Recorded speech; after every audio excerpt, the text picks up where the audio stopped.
Okay, so this is crazy. I am officially on my way on this road trip.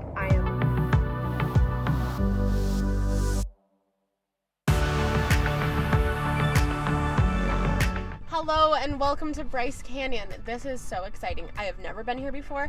I have been to Cedar Breaks, obviously, if you've watched my video, but I've just never been over here. It never really worked out with scheduling or just however we were trying to plan a trip. So this is my first time and I could not be more excited. So for today, I'm going to just kind of stop at the scenic points, drive all the way in and do the loop and come back out, and then I'm going to head to my campsite tonight. And yeah, so I'm just probably going to be rushing this a little bit, but that's my fault. I definitely messed up my plans. I just stopped at the visitor center and I stamped my passport book, and I also used their restroom. So now I'm just going to go exploring. I didn't talk to any rangers today. There was a lot of people here. I was kind of surprised.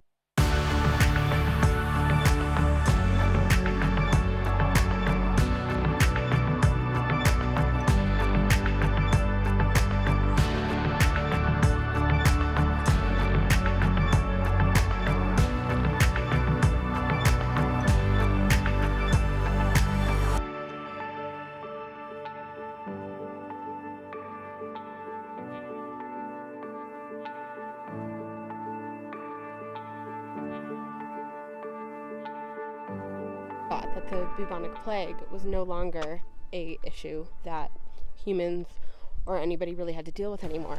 Actually, if you look at the map of where we see cases every year in the United States, they typically seem to congregate in the southwest United States, kind of along that border of Arizona and Utah.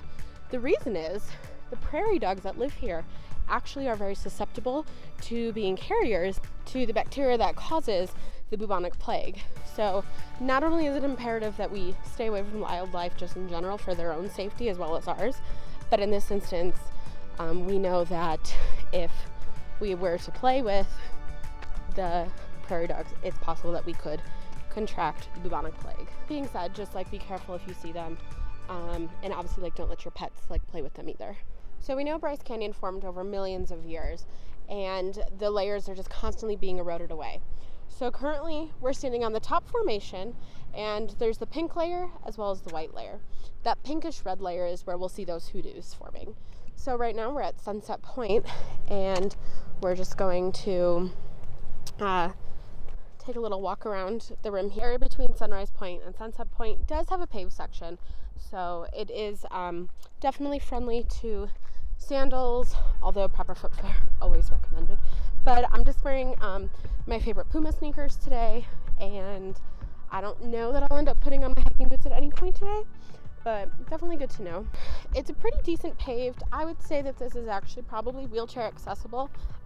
If that's a concern you have, though, I would definitely check with the rangers before you just head up here.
So, you might be wondering, how exactly do these form?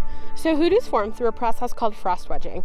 What happens with frost wedging is We have rain, we have snow, sleet, any precipitation. If the temperatures are right, it will fall and it'll be in its liquid form.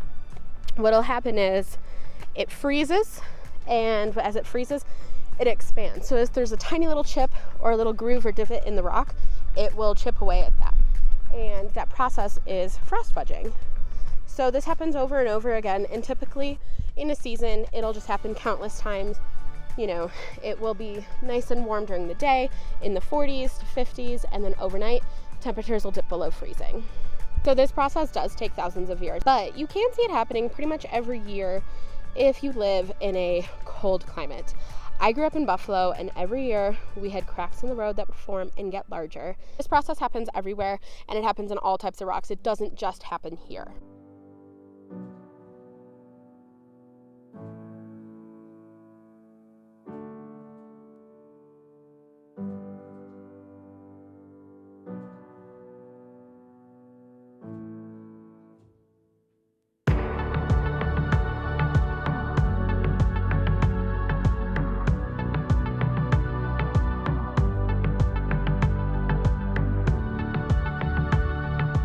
So the Paiute people, who are the indigenous people of this area, they say that the coyote god actually turned the gluttonous people that were just feeding off the land and not taking care of the land into rock. And that's where the hoodoos are from. So basically he invited them along to a dinner, and while they were all feasting, he was like, yep, I knew it. I knew you were this way. And he turned them into stone. So BRYCE Canyon actually sits on top of the Grand Staircase Escalante National Monument. And what the Grand Staircase is based, and it's pretty much just an erosive layer that we see rocks that are as old as 250 million years old here. And we have some members such as the Chinle Formation, the Moenkopi Formation, the Navajo Sandstone presents through here.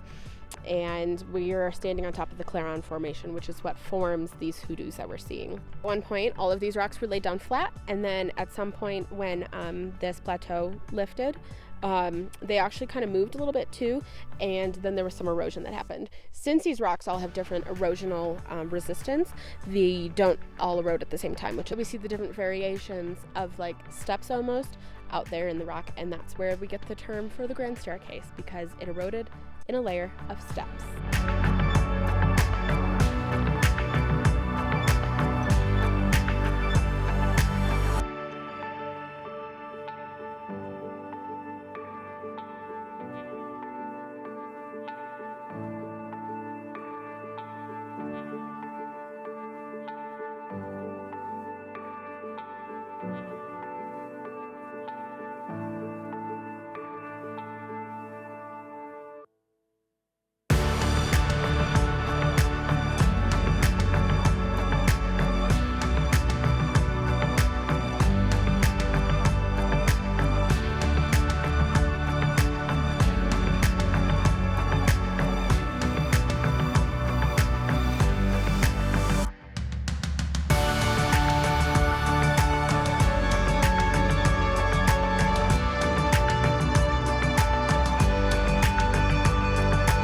Never ever been afraid of any drive I have ever done until today.